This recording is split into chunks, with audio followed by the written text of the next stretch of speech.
Nityanandam. This is Kailasa's official response to anti-Hindu deep state media CNBC News 18's hate speech and genocidal campaign against all Hindu diaspora. The fundamental questions that News 18 must answer. Dear anti-Hindu deep state media News 18 operatives, before addressing your systematic hate speech campaign, we demand clarity on these urgent questions.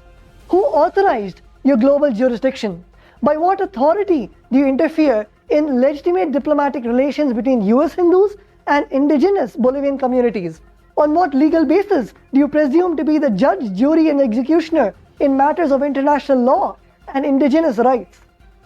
And why are you involving the Supreme Pontiff of Hinduism when he is not even a signatory?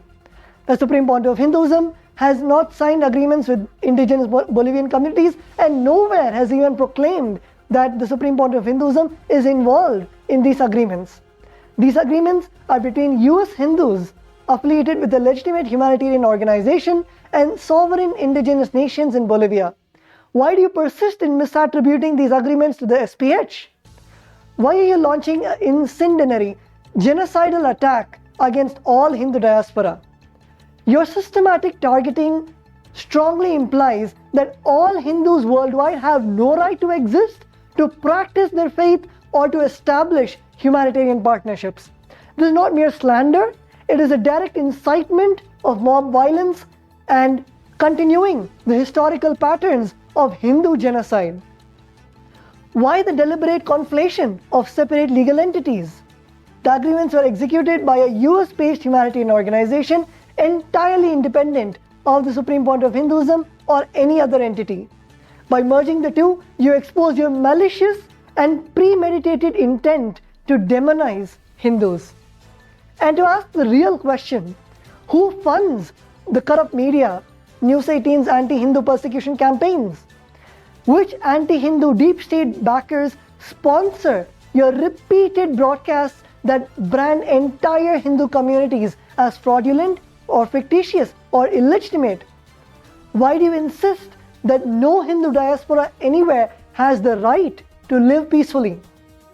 Your broadcasts and articles labeled falsely as exposes of a so-called land scam systematically misrepresent a sovereign indigenous nation, legitimate diplomatic dialogues, and broad-based humanitarian efforts. This is not mere defamation, it is a persecution, lawfare, slander, and incitement to genocide targeting all Hindus worldwide. Your coverage telegraphs one horrifying message: Hindus have no right to exist and no right to engage in international cooperation. There are systematic violations that incite violence against Hindus from your anti-Hindu media corporation. As mouthpieces of these anti-Hindu deep state, you have shed every resemblance of journalistic ethics to orchestrate a premeditated persecution campaign against the entire Hindu diaspora.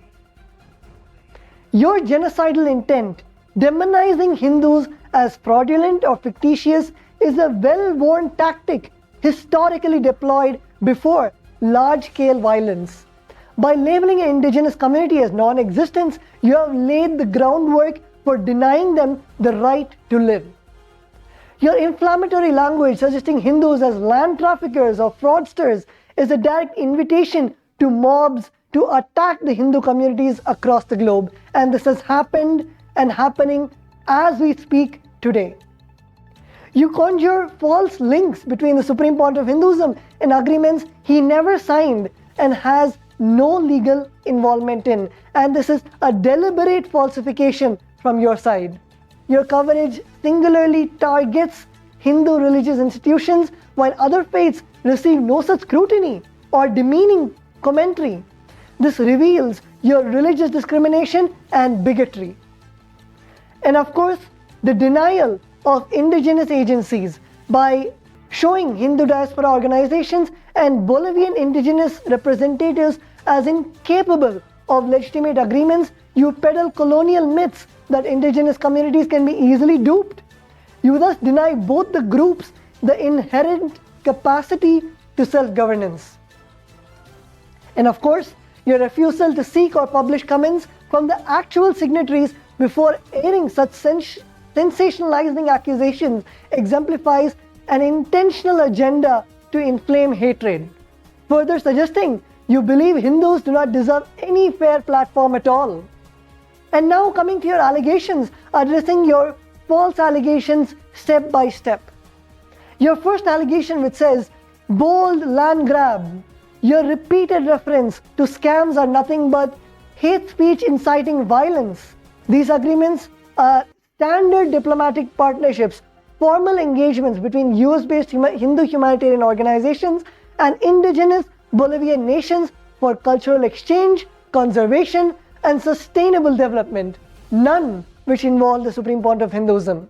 And this has even been given in the Bolivian law in the Articles 30 and 403 of the Bolivian Constitution and many other articles in the Bolivian Constitution. It protects the indigenous communities the right to self-determination, territoriality, and their own institutions. Why should the constitutional rights exclude Hindu communities or any indigenous community from entering into the cooperation agreements? Your attack is not an attack on Kailasa, it is an attack on the Bolivian constitution itself. Internationally recognized indigenous rights, the UN Declaration on the Rights of Indigenous People, Article 36, explicitly affirms the right to indigenous groups to maintain and develop contracts, relations, and cooperations with other peoples across borders. Calling such relationships as bizarre or scams is a blatant assault on the rights of indigenous people and international law. These agreements are conservation and not land grabs. All partnership agreements contain explicit clauses ensuring compliance with Bolivian law and community oversight. They focus on sustainable practices, reforestation, environmental protection, cultural preservation, and the goals which are enshrined in the Bolivian law and in the charters of the indigenous nations. Your second allegations, which say deceptive 1,000-year agreements, News 18's claims that these native communities can be so easily misled is a reversion to colonizer thinking, assuming indigenous peoples lack agency and free will. And just for your knowledge, these negotiations were transparent. The process included thorough community consultation, the free prior informed consent, legal vetting, and group discussions. The agreements were not single signature deals, they had multiple signatories from both governing bodies. And these agreements are shared cultural and environmental values. Many Andean communities hold spiritual traditions resonant with Hindu perspectives on environmental preservation and cosmic harmony. These deeply compatible frameworks fostered these agreements with the Bolivian indigenous nations. Your third allegation, which says self-proclaimed and Kailasa has no recognized territory or international legitimacy. News 18 frequently calls Kailasa non-existence, ignoring the denial of self-determination rights. Characterizing Kailasa as fictitious violates the fundamental right of indigenous Hindu communities to define themselves, recognized under international law. If other faith communities can form enclaves or spiritual nations, why must Hindus be denied? Kailasa also complies with the Montevideo Convention, and Kailasa meets the recognized criteria for statehood under the Montevideo Convention, having a permanent population, defined territory, a government, and capacity to enter into international relations.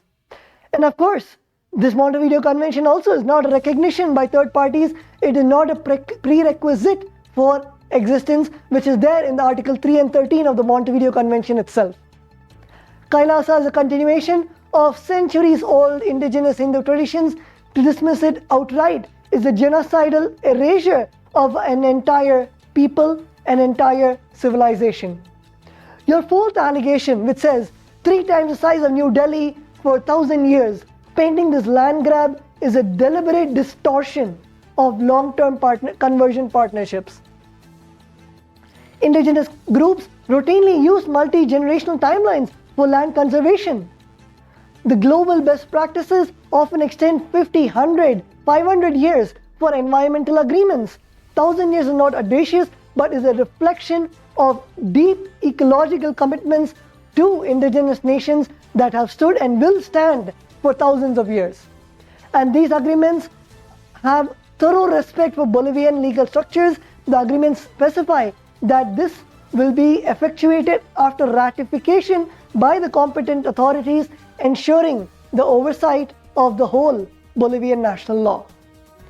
And of course, the Bolivian indigenous constitutional rights, Article 403 of the Bolivian Constitution, grants indigenous communities the right to maintain and develop their own forms of economic, cultural, and spiritual life. These long-term agreements are completely aligned with that vision. The allegation 5, which says fugitive accused in a case of sexual assault, a standard anti-Hindu trope that has been repeatedly disproven in the courts.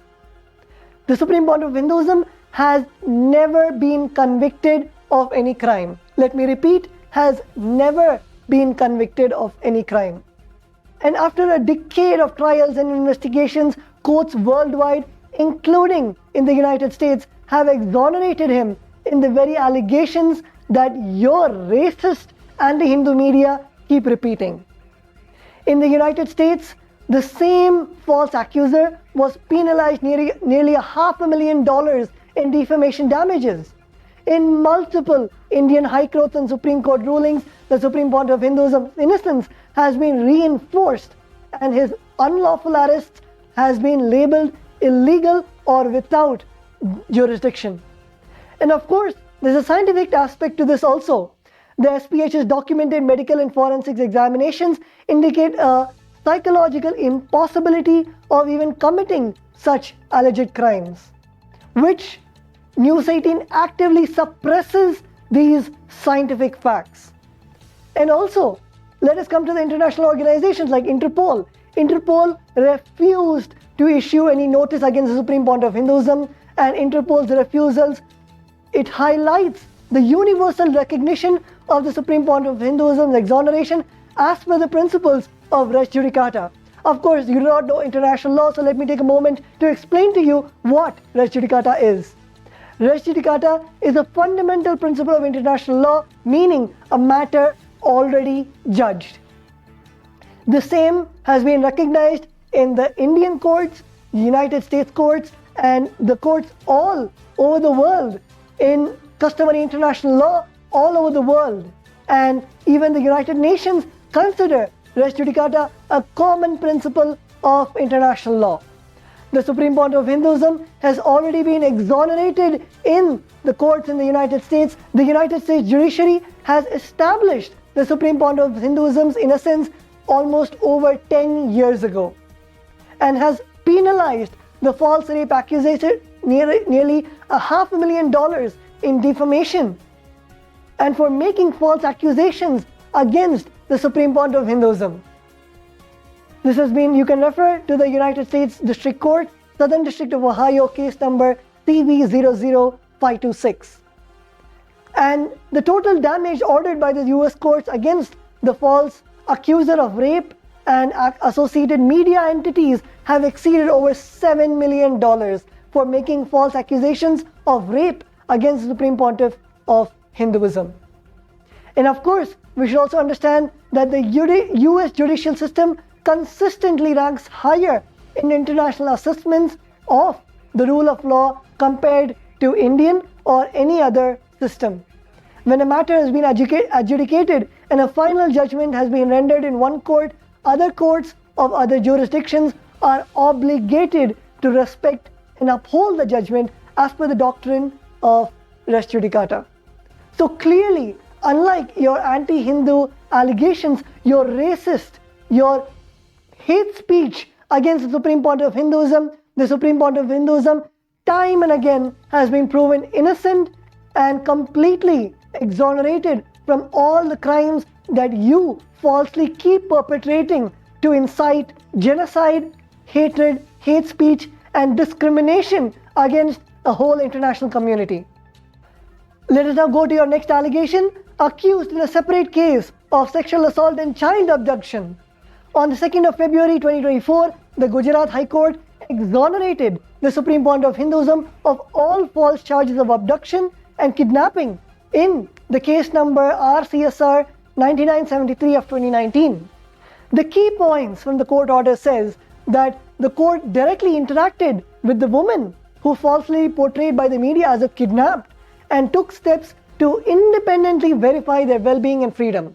The court unanimously concluded and stated that the court is satisfied that both are adults, mature enough to understand their well-being, and apparently are happy at the place where they're presently proceeding and on their spiritual path.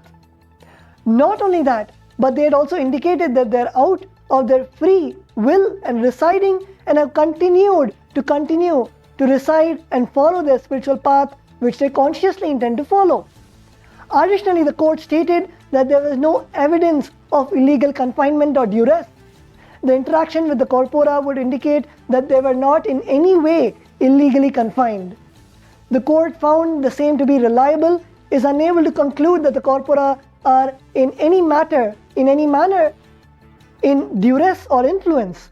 Finally, the court conclusively legally vindicated the Supreme Court of Hinduism, formally dismissing the false and nefarious allegations of abduction and kidnapping. Quoting the Honorable High Court directly, the Honorable High Court said that in view of the aforesaid, the court deems it fit to discharge the notice and dismiss the petition accordingly. The findings by the Gujarat Honorable High Court conclusively demonstrate that the allegations of kidnapping or abduction were false, baseless, vexatious, and without merit. At the time of the alleged incident, the Supreme Court of Hinduism was not even in Gujarat, and this information communicated to you in February 2024 and received by your Legal and Grievances Department. It is your duty to retract and rectify such hate speech, racist hate speech, misinformation, or face the consequences or the contempt of High Court orders.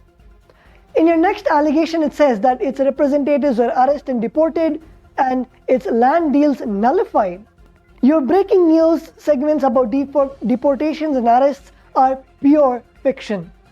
No deportations, no arrests. The so-called legal actions reported by News 18 never occurred.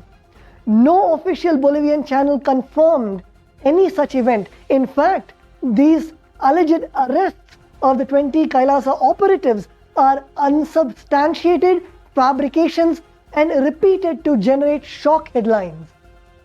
And the legitimate engagement with the Bolivian communities, the actual signatories remain in good standing with the local Bolivian authorities.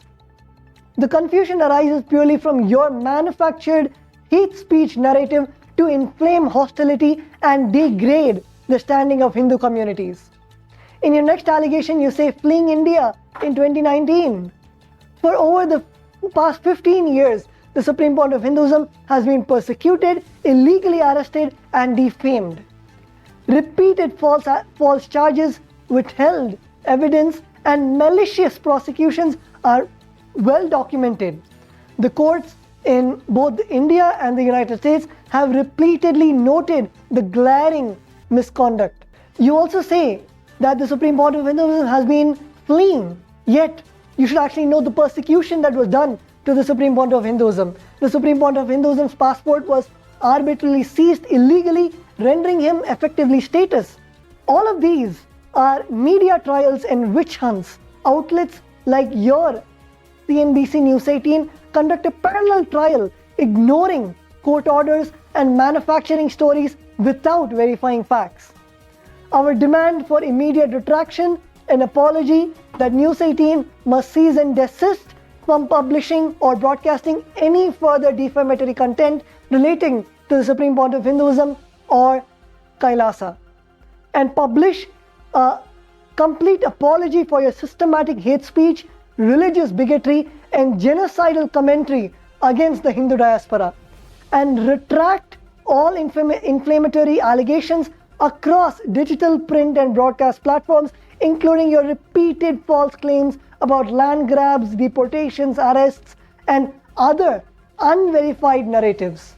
We call upon the international community to hold such of these anti-Hindu racist media to follow the journalistic ethics and not incite genocide on such minority communities like the indigenous people and the Hindu minority communities.